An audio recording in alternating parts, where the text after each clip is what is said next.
Equinox Télévision, au-delà de l'image, nous rendons compte.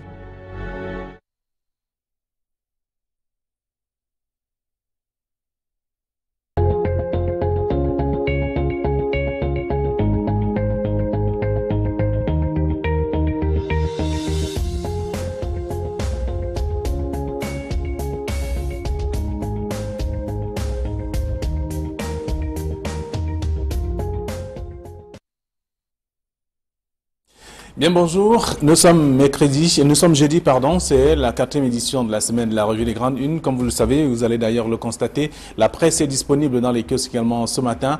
Et la presse, la nouvelle expression, parle du Nord-Ouest, Philemon Yang échoue encore, c'est le grand titre du journal. C'est à lire donc en page 3. Depuis lundi, les villes mortes paralysent toujours ces régions avec marchés et commerces fermés jusqu'au 20 mai, comme pour défier le Premier ministre qui vient donc d'y effectuer une mission de sensibilisation de 5 jours avec au menu du triste bilan. Donc une commissaire qui a été de police bien sûr assassinée selon bien entendu le journal qui s'intéresse également à l'affaire Vamouluké. Des ONG protestent tandis que l'ancien directeur général de la CRTV est donc attendu au tribunal ce jeudi 17 mai 2018. 57 associations en Afrique montent au créneau. C'est en page 4. Le journal parle également du football professionnel avec également ce qui est contenu. Un seul club camerounais est près donc de professionnalisme aujourd'hui au Cameroun. Donc, dit le président de la Ligue de football professionnel de notre pays. C'est à découvrir dans le journal. Le journal parle également de l'entrée au barreau avec le bâtonnier qui répond aux candidats mécontents.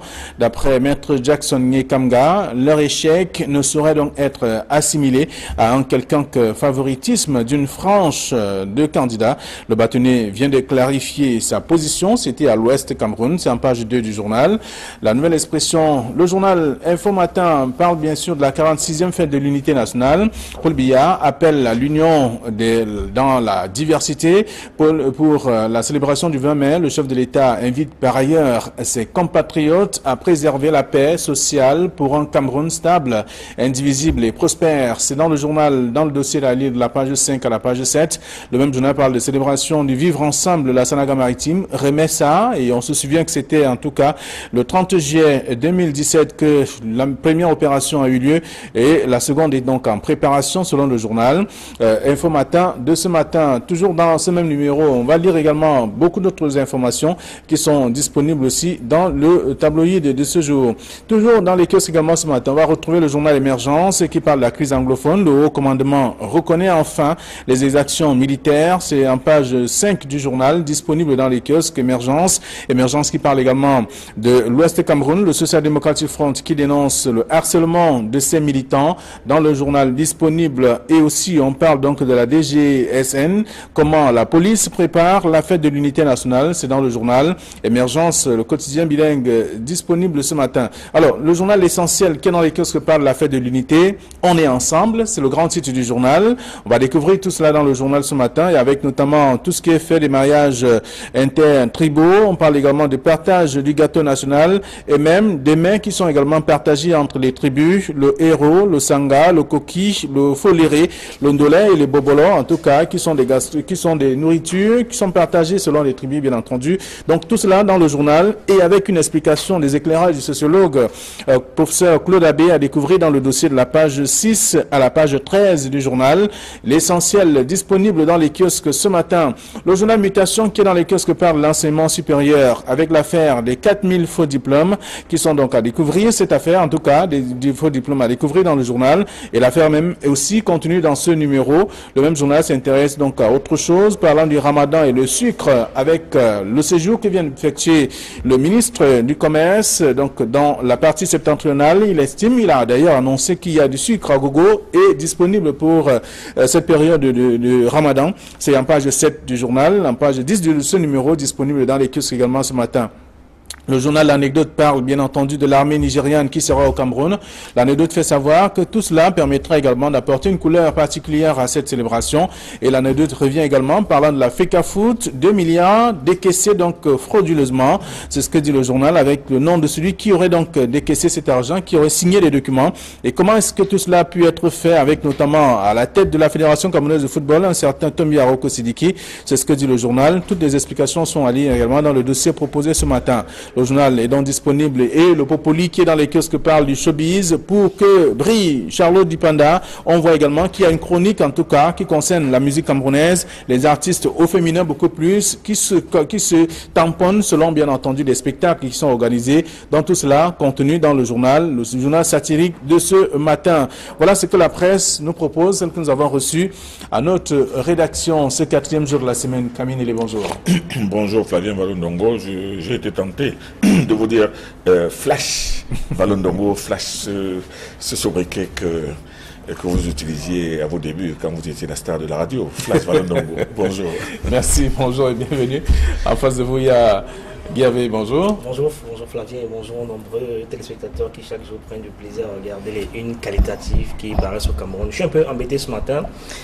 Je ne sais pas s'il faut parler de une qualitative parce que figurez-vous, j'ai vu une hier qui m'a tétanisé, c'était totalement décoiffant. Vous avez vu comment la une, le quotidien de l'économie hier, ça donne froid dans le dos. Un des rares quotidiens spécialisés de ce pays dans l'économie qui hier nous a produit une en indiquant que le journal devra prendre congé pour facture impayée et qu'elle ne pourrait plus supporter ses charges. Je crois que ce type de une dans un environnement comme le nôtre est assez pathétique. C'était douloureux de voir ça hier et j'ose croire que ce quotidien brillant saura se relever et que la presse ne mourra pas. Parce que c'est un message assez fort qui est ainsi adressé à l'endroit de tous les décideurs et tous les pouvoirs publics. Quand on a une comme celle-là et qu'on est un être normalement constitué, il y a de quoi avoir froid dans le dos. C'est renversant. Très bien. Alors, en tout cas, on a lu ce qui était dans les kiosques qu'on peut lire également, cette une du quotidien de l'économie. Et d'ailleurs, il y a eu tout un reportage sur Equinox Télévision pour expliquer et comprendre davantage quelles sont les motivations de ce congé forcé. En tout cas, de ces départs forcés de la presse. Voilà. Merci. Alors, la presse, celle que nous avons en tout cas à notre disposition ce matin, qui résiste encore, qui résiste encore, comme vous le dites, parlant de la nouvelle expression qui parle du Nord-Ouest, et ce concert, Philemon Yang, qui vient d'échouer encore après un séjour, pratiquement 5 jours, il a passé dans le Nord-Ouest. C'est le constat de la nouvelle expression, mais un constat tout simplement consternant. C'est-à-dire qui démontre que, quelles que soient les actions de M. Philemon Yang, qui est un natif, donc élite du Nord-Ouest, ces initiatives ne marchent pas beaucoup, tout simplement parce qu'elles ne portent pas et certainement qu'elles ne sont pas suffisamment bien ciblées. Peut-être même tout simplement parce que ce n'est pas Philemon Yang que les populations attendent au Nord-Ouest et au Sud-Ouest, c'est certainement Paul Biya. Paul Biya, il faut le dire, il faut le répéter, moi je pense que c'est très très important, depuis le début de ce conflit, qui n'a pas mis les pieds de ce côté-là, alors qu'il y est attendu. Je pense qu'il est tout à fait normal, il est absolument normal que le chef de l'État, qui est le président de tous les Camerounais, et qui est sensible certainement à ce qui se passe de ce côté-là, ne s'y soit pas rendu, n'est pas appelé lui-même. Il ne peut pas envoyer le Premier ministre dire « va discuter », n'est pas appeler les gens lui-même autour de lui pour dire « mais qu'est-ce qui se passe de ce côté-là ». Beaucoup de gens attendaient ce geste, mais bon, un peu comme à son habitude, le chef de l'État envoie les hauts responsables, les hauts commis d'administration, aller me régler cela. Philemon Yang a démontré qu'il n'était pas l'homme de la situation, il n'avait pas le physique de l'emploi. Chaque fois qu'il est allé là-bas, ça a été terrible. La première fois même où il est allé, on a vu sur Internet comment des tenues du RDPC avaient été brûlées en mondovision. Parce que lui, il y allait non pas pour parler aux populations, mais tout simplement pour organiser un meeting du RDPC. Dans une affaire comme celle-là, et dans la situation actuelle, ce n'est pas le RDPC, ce n'est pas le RDPC qui doit être mis en exergue. Ce ne sont pas les militants du RDPC. Ce ne sont pas les hauts cadres du RDPC, mais ce sont des Camerounais. Je pense que ce qui se passe au Cameroun aujourd'hui ne peut pas être résolu par le RDPC, mais par une mutualisation et des efforts et des concertations et des réflexions des uns et des autres. Et moi, je pense qu'en envoyant, en s'entêtant à envoyer Philemon Yang au nord-ouest et au sud-ouest, celui-ci ne peut que prêcher dans le désert, comme l'a dit la nouvelle expression. Alors, pour ce qui se passe pour les sécessionnistes, de toute façon, selon bien sûr la nouvelle expression, on peut comprendre que les villes mortes paralysent davantage ces régions. Au-delà de ce lundi, des lundis qui étaient consacrés aux villes mortes, il y a que ce sont des villes mortes qui se poursuivent finalement. Et là, c'est jusqu'au 20 mai, selon des informations contenues dans le journal. Je pense qu'au-delà de la titragne, je vais dire qu'une fois qu'on a fait une analyse de contenu de ce qu'est la nouvelle expression, moi le titre me gêne. Le titre me gêne un peu parce que ça, je vais dire que ça partit davantage, j'allais dire explosif Philemon Yang, parce qu'on aurait pu le dire autrement. Parce que dire Philemon Yang échoue encore, c'est le présenter auprès de l'opinion comme un éternel échoueur, comme un loser en fait, comme un loser. Et je crois que ça de nature, oui, je le présenter comme un loser. Et donc et ça me rappelle, il y a quelques jours, la nouvelle expression également titrée, c'était à propos de vous vous rappelez, si Paul Biya me nomme, j'accepte. Il y a quelques jours avec l'ancien bâtonnier. Je veux dire que ce type de une, bon, ça fait le procès du journal, hein, c'est à mon sens participe de, il allait présenter finalement comme un loser. C'est vrai qu'il est arrivé depuis lundi. Mais après plusieurs tentatives, plusieurs tentatives, non réussi. Oui, je veux dire que je ne veux pas demander d'utiliser d'euphémisme, mais on peut le dire avec beaucoup de subtilité. Parce que présenter finalement comme un loser, moi ça me vient, ça peut être vrai, mais je pense qu'on peut le dire autrement. C'est vrai que une commissaire de police a été assassinée pendant son séjour là-bas, et c'est un message fort que les Amazoniens, entre guillemets, essaient d'envoyer au pouvoir public. Aujourd'hui, ils ont plus que jamais l'occasion de radicaliser le mouvement, parce qu'on a quelques jours de la célébration de l'unité nationale, et donc c'est pour eux le moment où jamais d'exprimer au maximum leur mécontentement et leur désagrément. Donc je crois que cette semaine-ci, je pense que les mouvements de revendication risquent d'atteindre leur pic, parce qu'ils savent que tout va être cristallisé autour du 20 mai, qui est la fête de l'unité nationale. Donc ils ont intérêt à faire beaucoup plus de boucans maintenant, à faire le maximum de désordre pour que le message qu'ils veulent faire entendre ait davantage d'écho. Donc, finalement, il est dans un système d'engrenage qui est un peu compliqué. Je veux dire qu'il est victime d'un système dont il ne tient forcément pas les marrons. Le doyen mais écoutez, la presse renseigne que le Premier ministre vienne séjourner dans cette partie du pays durant 5 jours, rencontrer les chefs, rencontrer en tout cas l'élite même et tous ceux qui ont quand même RDPC. Même les militants du RDPC, tous ceux qui ont au moins un mot à dire pour ramener la paix, la sérénité, mais jusque-là, rien n'évolue dans ce sens parce qu'on voit plutôt des situations s'accentuer avec des différents. Parce qu'il y a une maladresse dans le choix. Je veux dire qu'il y a une maladresse dans le choix des représentants ou alors de ceux qui parlent au nom du gouvernement qui ne sont pas légitimes. Cette illégitimité des interlocuteurs font que le mouvement s'embrase. On n'a pas besoin d'être élu local pour avoir un message qui porte auprès des populations. Moi, je suis au BBC qui est enfermé aujourd'hui n'est pas un élu local, mais il est capable de fédérer les gens autour de lui. Donc c'est ce type de profil qu'il faut identifier dans ces régions-là pour apaiser les gens. On a fait une fixation sur les élus locaux, alors qu'en réalité, ce n'est pas forcément ceux-là qui portent le message auprès des populations. Moi, je ne suis pas un élu local, mais le message qu'ils portent, il est entendu. Des gens comme ceux-là, il y en a beaucoup, mais qui sont pas pris au sérieux, parce qu'ils ne sont pas élus, et le gouvernement continue à faire la sourde oreille. Donc finalement, serait allé là-bas 50 fois que forcément il n'obtiendrait pas les résultats. Alors, d'où le titre de la nouvelle expression de ce matin. Donc, finalement, il y a on échoue encore. Autrement. Oui, moi ce que je veux dire, surtout par rapport à cette terminologie de Villemot. Vous savez, c'est un mot qui a été balancé dans le langage national ici en 1991 avec Mbouama Machok, et c'était beaucoup plus une action de résistance passive des populations. On invite les gens à ne pas sortir de chez eux, à rester chez eux. C'était une action politique non violente, passive, mais qui devait user à la longue le gouvernement. Mais quand on parle de Villemot aujourd'hui, du côté du nord-ouest et du sud-ouest, ce n'est pas une action politique, c'est plutôt la peur. C'est une inhibition des populations. Les populations ont peur de sortir, les populations ont peur d'aller au marché, les populations ont peur d'ouvrir leur boutique, et surtout que dans cet article de la nouvelle expression, il est précisé que il y a des gens qui disent avoir reçu des menaces en disant que si vous ouvrez, vous allez voir ce qui va vous arriver. Donc, c'est qui est vrai. C'est absolument vrai. Nous sommes d'accord là-dessus. Mais ce que je suis en train de dire, c'est que en fait, ce que les sécessionnistes et les bandes armées et les groupes armés recherchent, c'était ça, la tétanisation des populations, l'inhibition et la peur, la terreur. Et c'est ça qui est leur objectif principal. Et leur objectif n'est pas tant de démontrer leur force, mais plutôt de faire comprendre au gouvernement que eux, ils vont terroriser les gens et les personnes ne sortiront pour aller fêter le 20 mai. Et en plus, souvenez-vous de ce militant du RDPC qui avait rassemblé des gens dans son domicile pour préparer le défilé et qui a été sauvagement assassiné. Donc de ce côté-là, il faut comprendre que c'est la peur d'être tués, d'être exécutés, d'être brûlés, qui forcent les gens à demeurer chez eux. Mais je le répète, une fois de plus... Mais il y a quand même parmi eux qui sont courageux et qui continuent toujours à rassembler les foules, de toute façon.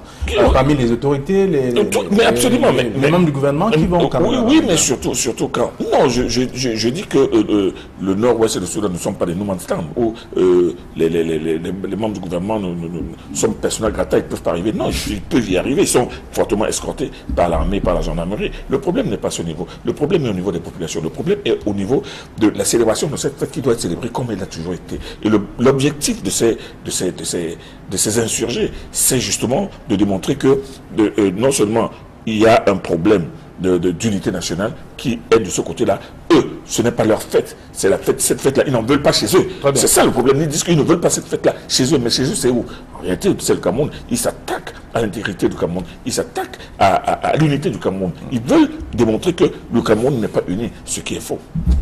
Oui, non, je vais sortir par le doyen à chuter pour dire que ce 20 mai, c'est un 20 mai inédit, et où le Cameroun rendra avec son histoire. Parce que les sécessionnistes veulent à tout prix montrer aux yeux du monde qu'on est un pays divisé. Donc c'est maintenant ou jamais que le gouvernement doit pouvoir prendre son bâton de pèlerin et démontrer en face du monde qu'on est un pays uni. Parce qu'il n'y a pas de défilé là-bas, dans ces régions-là, le 20 mai, le gouvernement aura échoué.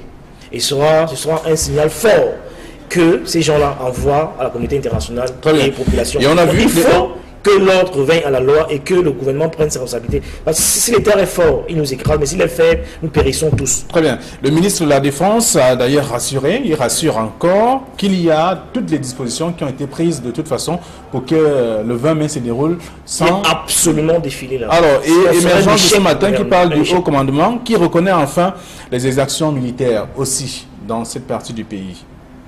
Non, exaction militaire, moi je pense que le mot est fort. On peut parler de débordement, on peut parler d'actes assez graves, certes, comme je vous l'ai dit mardi, j'ai dit que cette vidéo qui a fait le tour des téléphones de ce pays, où on montre ce commandant ou ce général ambazonien qui était redoyé par des militaires, c'est inacceptable, ce n'est pas bien. Bien que certaines personnes en voyant ça disent que voilà ce que vous méritez, vous décapitez les militaires, vous leur enlevez la tête. Vous avez vu aussi cette autre photo d'un militaire qui a été décapité, dont on a emporté la tête et le sexe. Vous avez vu ça? Vous voyez ce commissaire de police, cette femme, commissaire de police, assassinée à son domicile pendant que le premier était de ce côté-là. Donc, c'est vrai que ces gens-là qui commettent ce genre d'exactions, qui brûlent partout, qui tuent des gens gratuitement, ces gens-là méritent bien d'être... Mais seulement, ces images-là ont été insoutenables. Et moi, je pense que le ministre de la Défense a dit qu'il y a certains actes qui n'est pas bien, qui n'est pas normal. Une enquête va être ouverte pour identifier ces personnes-là. Mais il faut comprendre aussi que les gens qui sont sur le terrain, les militaires qui, eux, risquent leur vie chaque jour, qui savent très bien qu'ils peuvent tomber dans une embuscade à tout moment. Ils peuvent être aussi égorgés à tout moment. Il faut voir, c'est une sorte de réaction peut-être bestiale, mais de réaction compréhensible. Donc, et puis on ne peut pas dire qu'il y a une guerre propre, et on ne peut pas dire que pendant qu'on est en train de fustiger les exactions de l'armée, on ne dit rien par rapport à une femme commissaire de police égorgée, à un homme de la RDPC égorgé parce qu'il préparait le défilé de 20 mai. Donc c'est le haut commandement a déploré cela, n'a pas accepté cela, mais il faut dire que beaucoup dans l'opinion ici n'ont pas versé de larmes. Très bien. Alors, lorsqu'on parcourt les tabloïds ce matin, on peut parler notamment de la nouvelle expression avec le Moyen qui échoue encore. On parle d'émergence avec la crise anglophone, le haut commandement qui reconnaît enfin les exactions militaires. Vous voulez dire quelque chose à ça? Oui. Je voulais dire que pour rappeler un peu à la conférence épiscopale qui a signé un communiqué hier, qui demandait qu'il faut prier pour que la paix revienne au Cameroun. J'ai envie de dire qu'on ne lutte pas contre les terroristes en récitant le chapelet. Ça ne marchera pas. Ça ne marchera pas parce que ce qui se passe, parlant d'exactions justement, vous allez voir où je vais en venir. Quand on voit les images d'un officier d'armée qui est tué devant femmes et enfants, ses intestins sont pris, on le pend avec ses propres devant femmes et enfants. Je veux dire que ce type d'image c'est insoutenable. On peut comprendre l'attitude de nos forces de défense, mais humainement ce n'est pas acceptable. Qu'on prenne un officier devant femmes et enfants, on le maltraite, on le tabasse, on l'assassine, on le perd le ventre, on prend ses intestins, on le pend devant femmes et enfants. Vous estimez que c'est... je veux dire que c'est de l'ordre de l'irrationnel. Et donc, par moment, on peut comprendre que à un moment donné, ce n'est pas en restant le chapelet qu'on va le neutraliser, mais parfois, il faut y aller un peu de manière forte. Et je comprends. J'ai compris un peu la sortie du ministre de la Alors, il faut le chapelet, c'est peut-être dans les régions où il se déroule finalement. Le Cameroun a ratifié un certain nombre de conventions, c'est vrai, où il faut y aller un peu avec un peu de tact et de douceur, mais je ne suis pas de ceux qui pensent que les terroristes, il faut les loger dans un cadre et leur servir du caviar. Il faut leur donner des bises et leur servir du caviar. Non. À un moment donné, quand on a vu ce qu'on a vu là, on est tétanisé. C'est en ce sens que Guy Hervé Fongan, que je suis d'accord avec vous, ce n'est pas avec des prières qu'on va résoudre ce problème-là. Est-ce que ces gens même qui tuent les gens tous les jours, ils ont le temps d'écouter la radio, ils ont le temps de lire de lire ou d'entendre ce cri d'alarme des évêques? Ce n'est pas avant que les kamikazes prient avant d'exploser les bombes. Oui, non, mais eux, ils prient en se disant que je vais tuer les gens, mais je vais directement au paradis, là où m'attendent 99 vierges. Voilà. Alors, on va lire ça dans la plupart des tabloïds, parlant notamment d'émergence. Il y a Info Matin qui parle de la 46e fête de l'unité nationale. Paul Biya qui appelle à l'union dans la diversité. On lit également tout cela. Et également, ce matin, on va parler de l'essentiel qui parle aussi de « On est ensemble », parlant de l'unité nationale, de cette fête du 20 mai. Il faut que chacun comprenne que le Cameroun nous appartient à tous. Quand nous appartient tous, et je vais le redire autrement, on ne décrète pas le vivre ensemble, on ne décrète pas la cohésion sociale, on ne décrète pas l'unité nationale. C'est un construit qui nécessite que le gouvernement crée un certain nombre de conditions pour que les Camerounais de l'Est, de l'Ouest, du Nord au Sud se sentent unis et se sentent fiers d'appartenir à une même nation. Le malheur de la plupart des États comme le Cameroun, qui ont pour la plupart hérité du jacobinisme français, c'est qu'on a construit des États et on n'a pas construit des nations. Aujourd'hui, le Cameroun est au cœur de son propre destin, où on est obligé plus que jamais de construire cette nation qu'on n'a pas réussi à faire depuis plusieurs années. Et la crise anglophone nous donne des raisons de penser qu'on a échoué dans la construction de la nation à laquelle on aspirait tant. Et on est ensemble, c'est un joli jeu de mots, un très joli jeu de mots, mais ce n'est pas une incantation qui ferait à ce que les enfants qui sont à l'Est, qui produisent la majorité du bois du Cameroun, dans les salles de classe, ils n'ont même pas de banc pour s'asseoir.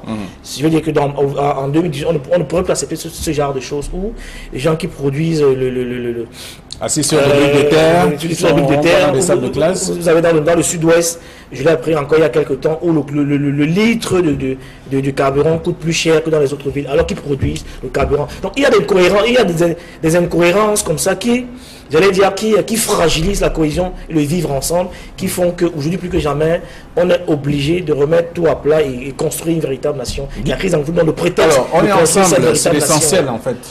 C'est l'essentiel, mais Guy Hervé Fongan, nous vivons une situation absurde. Vous savez, il y a certains Camerounais, de certains partis politiques qui estiment toujours que le Cameroun n'est toujours pas indépendant et que l'indépendance du Cameroun a été une indépendance octroyée. Alors pendant que nous sommes en train d'évoluer, nous nous retrouvons face à des gens ici qui veulent créer leur propre pays, tout simplement parce qu'ils se disent que eux, ils sont de culture anglophone. Mais souvent, non, pas forcément, parce qu'ils expriment c'est une expression d'un malaise. Oui, mais le mécontentement vient du fait qu'ils estiment être marginalisés. Mais parce qu'ils ne sont pas des richesses nationales. Ils relèvent d'une autre civilisation.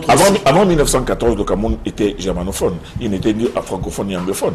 Vous comprenez, on ne nous ramène pas dans ces considérations d'arrière-garde. Aujourd'hui, le Cameroun a réussi à se construire. Et il s'est construit comment? Et souvenez-vous que le Cameroun est parti d'une expression géographique, Rio dos Camarões, parce que les Portugais sont arrivés ici, ils ont trouvé des crevettes. Mais tous les gens qui étaient à l'intérieur du pays ne se sentaient pas soudés. Mais à l'histoire et les vicissitudes de l'histoire ont fait que ce pays a réussi à se construire, mais surtout à avoir des frontières qui ont été définies par l'Occident. Mais il n'en demeure pas moins qu'aujourd'hui, nous avons réussi à nous retrouver dans un pays, dans un cadre qui est le nôtre, mais qui ne doit pas être menacé par les gens qui décident tout simplement que parce que nous sommes mécontents, nous allons faire notre pays. Donc, on ne peut pas battre un enfant et l'empêcher de pleurer. Je comprends le malaise des anglophones. C'est vrai que la méthode n'y est pas, mais je comprends leur malaise et leur mal-être. On ne peut pas battre un enfant et l'empêcher de pleurer. Très bien. Tout à fait impossible. On doit construire la nation maintenant. Donnons l'occasion à nos lecteurs cœur d'aller découvrir ce que la presse propose concernant tous ces différents sujets.